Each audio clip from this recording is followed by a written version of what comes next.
याच्याबद्दल आपण पाठीमागच्या पाठात पाहिलं होती की सस्पेन्शन सिस्टीम. तर सस्पेन्शन सिस्टीममध्ये आपण बऱ्याचदा शॉक स्प्रिंग, त्याच्यानंतर त्या गाडीमध्ये असणारे पाटे किंवा शॉक ऑब्झर्व याचं आपण महत्त्व बघितलं होतं. आपण समोरच्या पाठामध्ये पाहणार की गाडीमध्ये असणारे टायरमध्ये कोणकोणते पार्ट्स असतात आणि मुख्यत्वे टायरच्या काय गरजा असतात आणि टायर देण्याची गाडीमध्ये काय आवश्यकता असते. आता आपण जर बघितलं की फंक्शन ऑफ टायरचे फंक्शन काय, to support the vehicle load. गाडीमध्ये जे काही लोड असतो त्या लोडला सपोर्ट करण्याचं काम कोण करते?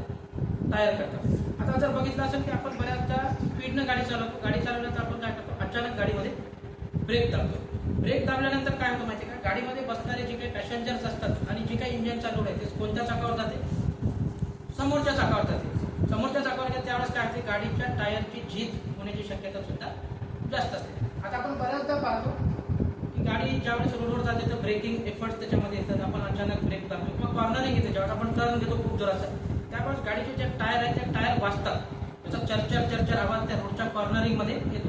त्यामुळे काय होते, गाडीची जी कुशनिंग असते, जे शॉकअप किंवा जे जर्क बसणारे असतात ते खूप जोराचे बसतात. त्याच्यामुळे आपल्याला टायरमध्ये असंही फंक्शन पाहिजे की ज्यावेळेस आपण खूप जोरात ब्रेक दाबतो तर गाडी सुद्धा तेवढ्या स्पीडनं किंवा जर्क न होता हळूवारपणे थांबली पाहिजे. दुसरं आहे की जर transmit driving and braking force to the road, म्हणजे जे काही आपण ब्रेक दाबतो त्याचा फोर्स रोडवर गाडीमध्ये जो येतो तो सुद्धा कमी करण्याची ताकद कशामध्ये असली पाहिजे? टायरमध्ये असली पाहिजे. त्याच्यानंतर आपण बघतो की it must provide good road grip for traction, म्हणजे टायर हे असे असले पाहिजे की त्याची ग्रिप ही रोडवर चांगल्या प्रकारे बसली पाहिजे. आपण जर चालवतो किंवा टायरची जर रोडवर ग्रिप नसेल तर टायर स्लिप होण्याची शक्यता सुद्धा जास्त असते. आता आपल्याला पाहायचं आहे की टायरचं जे मटेरियल आहे ते टायर कोणत्या मटेरियलपासून तयार करतो.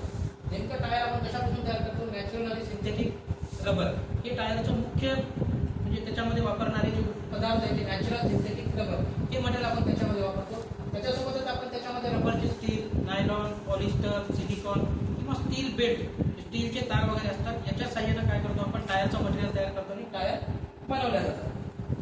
आता जर बघितलं असेल की आपण सर्वात पहिल्यांदा टायरचे मुख्य दोन प्रकार पडतात, एक सॉलिड टायर आणि दुसरा न्यूमॅटिक टायर. सॉलिड टायरचा तुम्ही बघितलं असेल की या टायरचा मुख्य उद्देश आहे they are made of solid rubber, म्हणजे एका सॉलिड रबरापासून ते तयार करतो आपण. आणि याला पंक्चर काढण्याची याला आवश्यकता राहत नाही, कारण हे टायर पंक्चर होणारे नाही, कारण सॉलिड रबरापासून तयार झाल्यामुळे त्याच्यामध्ये पंक्चर होण्याची शक्यता राहत नाही.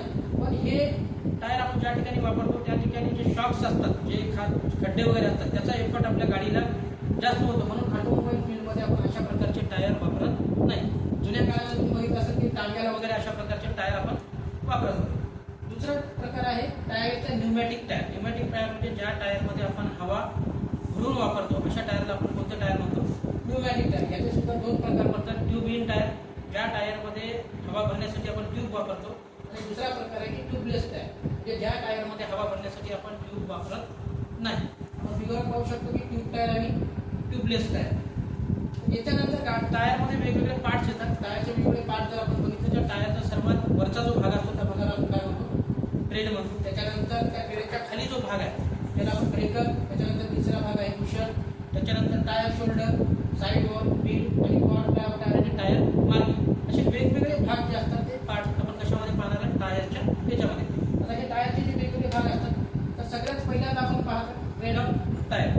ट्रेड ऑफ टायर म्हणजे टायरचा जो वरचा भाग आहे त्याच्यावर जी डिझाईन केलेली आहे त्या डिझाईनला आपण काय म्हणतो? Trade off tyre. आता तुम्ही बघितलं असेल की टायरच्या वर असे स्पेशल डिझाईन आहे. ते डिझाईन देण्याचा उद्देश आहे की पावसाळ्यामध्ये रोडवर ज्यावेळेस गाडी चालते तर जे काही पाणी रोडवर आहे ते रोडवरचं पाणी टायरच्या खालून निघून जाण्याकरता जेव्हा काय दिलेले असतात ते ट्रेडचे डिझाईन दिलेले असतात. तुम्ही बघितलं असेल वेट कंडिशन म्हणजे पावसाळ्याच्या दिवसात the tread grooves expel water that is brought between the tyre and road करतो. त्याच्यावरचे जे ट्रेडचे जे ग्रूज आहे जे डिझाईन केले आहे या डिझाईनमधून त्या टायर आणि रोडच्या सरफेसमधलं पाणी बाहेर जाण्यासाठी आपण काय देतो? टायरच्या वरच्या भागाला ट्रेड देतो, त्याला आपण म्हणतो ट्रेड पॅटर्न. दुसरा भाग होता आपला breaker of tyre. Breaker of tyre म्हणजे टायरच्या ट्रेडच्या खाली असणारा जो भाग आहे तो एक नंबरचा जो भाग दाखवला आहे त्या भागाला आपण ब्रेकर म्हणतो. याच्या साहाय्याने काय होते, ज्यावेळेस गाडी रस्त्याला चालते जे काही खिळे किंवा अणुकुचीदार पदार्थ पडलेले असतात जे ट्रेडच्या आतमधून टायरमध्ये जाऊ नये आणि गाडीचा टायर किंवा पंक्चर होणे याकरता टायरच्या खाली स्टीलची पट्टी दिलेली असते, त्या पट्टीला आपण काय म्हणतो? Breaker of tyre. त्याच्यानंतर आपण बघितलं असेल की तिसरा प्रकार आहे कुशन इन टायर. सगळ्यात पहिल्यांदा ट्रेड झाला, त्याच्यानंतर ब्रेकर आहे, त्याच्यात जे पातळ थर दिला आहे रबराचा त्याला म्हणतो आपण कुशन इन टायर. याचा एकच बॅलन्स, याचा एक महत्त्वाचा भाग आहे की ज्यावेळेस गाडी रोडनं चालते तर रोडचे जे शॉक्स असतात ते शॉक डायरेक्टली कॅबिनमध्ये पोहोचू न देण्याचं काम हे कोण कमी करतं? या गाडीमध्ये असणारा जो तिसरा पार्ट दिला होता आपल्याला कुशनिंग टायर, रबराचा एक थर दिलेला असतो जाड, त्याला आपण म्हणतो कुशनिंग टायर. त्याच्यामुळे गाडीचा टायर सुद्धा व्यवस्थित बॅलन्स राहतो. त्याच्यानंतर आहे side wall of tyre.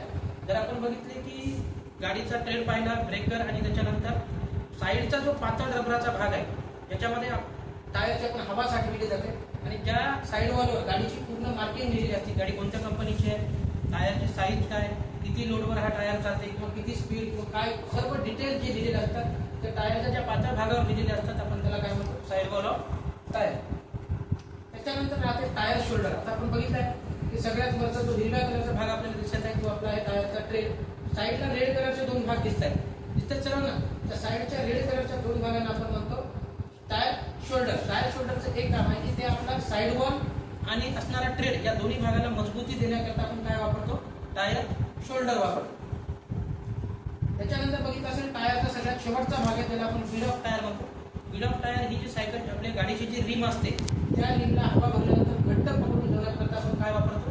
Beed of tyre. सगळ्यात शेवटचा भाग तो टायरचा जो रिमला घट्ट पकडून ठेवतो हवा भरल्याच्या नंतर. जर आपण हवा कमी भरली तर काय होईल? गाडी पंक्चर झाल्यानंतर रिमच्या वर आपला टायर गोल फिरायला चालू होईल. तो फिरल्यामुळे काय होईल? आपल्या गाडीची जी हवा भरण्याची जी नळी असते ती नळी काय होईल? कमी हवा भरल्यामुळे उघडून निघेल आणि टायर आणि टायरमध्ये असणारी ट्यूब ही काय होईल? खराब होऊन जाईल. आता आपण बघितलं असेल की बीड टायर. आता तुम्ही बघितलं की टायरच्या बीडचे सुद्धा दोन वेगवेगळे प्रकार पडतात. नंबर एक आहे ग्लिचर टाईप बीड आणि स्ट्रेट साइड बीड. आता ग्लिचर टाईप बीडचे दोन प्रकार पडतात, फ्लेक्सिबल बीड आणि नॉन फ्लेक्सिबल बीड. फ्लेक्सिबल म्हणजे जी बीड आपण काय करू शकतो, ज्यावेळेस आपण एका हुकच्या साहाय्याने टायर रिम मधून बाहेर काढतो त्यावेळेस त्याची बीड ही म्हणजे फ्लेक्सिबल होते, ताणल्या जाते. आणि काही गाड्यांची जी टायर आहे जसं ट्रक किंवा बसेसचे जे टायर असतात ते स्ट्रेट बीड असतात, म्हणजे त्याची बीड ताणल्या जात नाही. त्याच्यामुळे आपल्याला टायर रिम मधून काढताना त्याच्यावरची जी लॉकिंग प्लेट असते ती लॉकिंग प्लेट आपल्याला सगळ्यात पहिले काढावी लागते.